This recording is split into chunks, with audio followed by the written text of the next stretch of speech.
Alright, just to set this up, we're going to listen to Anomaly, a YouTuber. He's very much pro Lucas, and he's been on the EFAP. And we're going to respond to his take on Mulan and its controversies. So warning ahead, this is going to be a very political and a little graphic video. So with that warning out of the way, we're going to listen to Anomaly and then react. The Hollywood Reporter has reached out to Disney for comment. For years, China has been under international scrutiny for its treatment of Muslim minorities in Xinjiang. It's estimated that over 1 million Uyghur residents have been detained in extrajudicial internment camps. Uyghur residents have reported being subjected to grueling political indoctrination regimens, forced labor, and forced sterilization, part of an alleged government program to suppress birth rates in the Muslim population. China says the detention camps in Xinjiang are part of a peaceful effort to improve the region's security and economic development.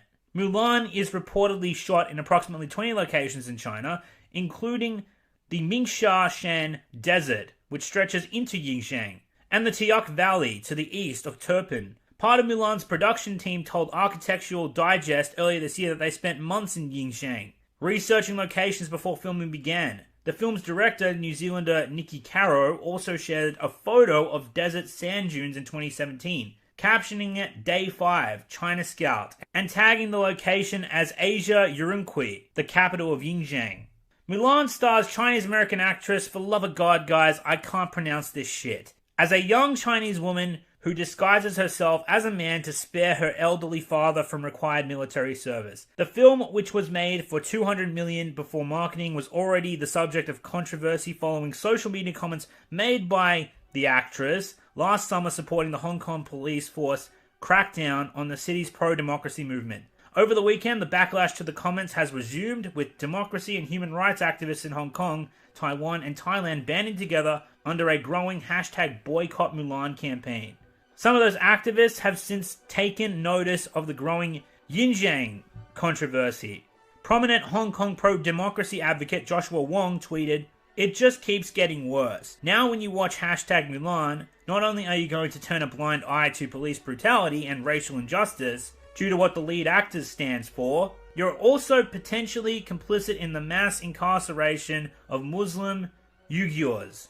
Hashtag Boycott Mulan." Wow, Disney. Just wow. You despicable, slimy, money-grubbing, pathetic, cowardly, hypocritical bastards. You preach all this jargon about virtue signaling with pro-diversity, inclusivity, Black Lives Matter, female empowerment, and the importance of being authentic and respectful with this live-action adaptation to appease the Chinese audience. This one's for China, y'all. And you simultaneously... Alright, let me do some context though. Anomaly really likes the prequels. He really likes the original trilogy. He likes Mahler. He doesn't like Rian Johnson. He doesn't like Disney. He doesn't like The Last Jedi. So, on many opinions, we're gonna clash. But, despite our disagreements elsewhere, I do think his substantive points are on the mark. I think this is not an artistic work of art. I think this is what it is. It's a marketing gimmick. It's a marketing device. And it has the form of a film, but really it's just a big, long advertisement, not just for the Disney Corporation, but the Chinese government. So I think his basic point is correct. This is horrific on many fronts, but I want to disagree with how he's framing it. I don't think this is double standard hypocrisy. I think, again, Anomaly's a young guy, so he doesn't really know that much about Chinese language, obviously. I believe the lead actress is called Liu Yifei, and I believe she's talking about the Xinjiang province. So he's not a Chinese scholar. So I think his take that this is a weird feminist or perversion of Chinese history doesn't hold up. Actually, the Chinese have many pro-women narratives. They actually have a whole genre of women empowerment narratives. So, and in that respect, actually Disney's still behind them, right? This is one of the very few live-action films with a female lead who has all these powers and is a fighter. Whereas in Chinese history narratives, that's actually extremely normal. So he's actually got the whole history kind of backwards, but that's fine. You know, he's not a Chinese scholar, so he's wrong in the details. But I think the big picture, he is correct that Disney's acting is always pretty horrifically, and they're doing it for profit, right? They just want money. The Chinese is a big market, and so they're gonna do what they can to kowtow to the Chinese. But I would correct him in terms of his specific criticism of their treatment of Muslims, because good or bad, this is unfortunately very normal contextually and universally, unfortunately. Especially after 9/11, the U.S. was very willing to look the other way in terms of what the Chinese did with its minorities, and China reciprocated. I mean, China's been actually very helpful in the so-called war on terror, and especially so far it's targeting Muslims. And China isn't doing that much different from what Russia or Iran or other countries in the region. When it comes to a certain minority, whether it's Kurds or Muslims or whoever, they're more than willing to look the other way, as long as the other countries are willing to look the other way. So unfortunately, it's a horrific mess all the way through. The Chinese are unfortunately not doing anything special. But in terms of this particular thing, yes, Yifei has gone beyond normal by endorsing what the Chinese are doing in Hong Kong. And I think here, I'm not sympathizing with Iger, I'm not defending him, but I think from that perspective, Iger understood he had a complete political mess on his hand, and he just decided to slip it into the streaming service because he did not want to risk any attempt to sort of publicize what she said, and he wanted the controversy to go away. Though she's, to be fair, I do respect her opinion, even though I find it completely horrible. I just can't imagine how she can honestly think this thing, but that's her opinion, and I don't in any way criticize her for speaking her opinion. I am stunned that the Disney Corporation would think she wouldn't have any other opinion. I mean, that's just a lot of Chinese people do want to back the government, and they don't care. As long as they're making money, they're more than willing to put up with a lot of authoritarianism.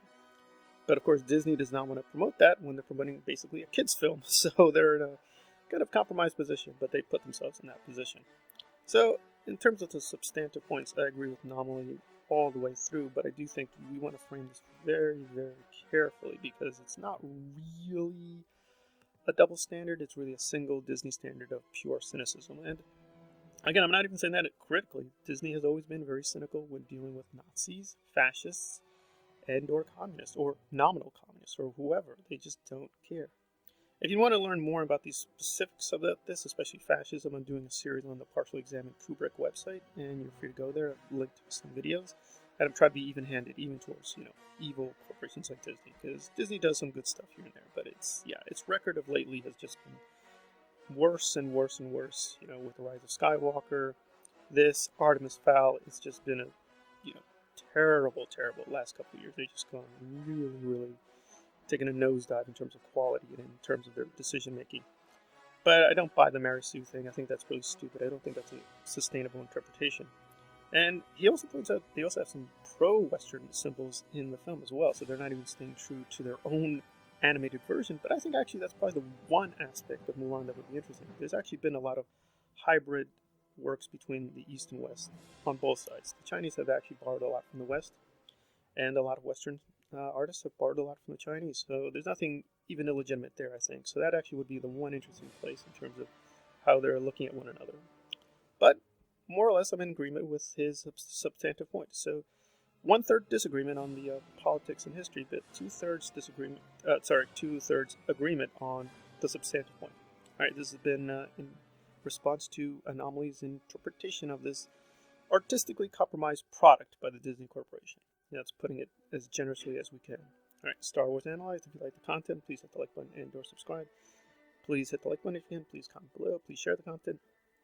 Thanks.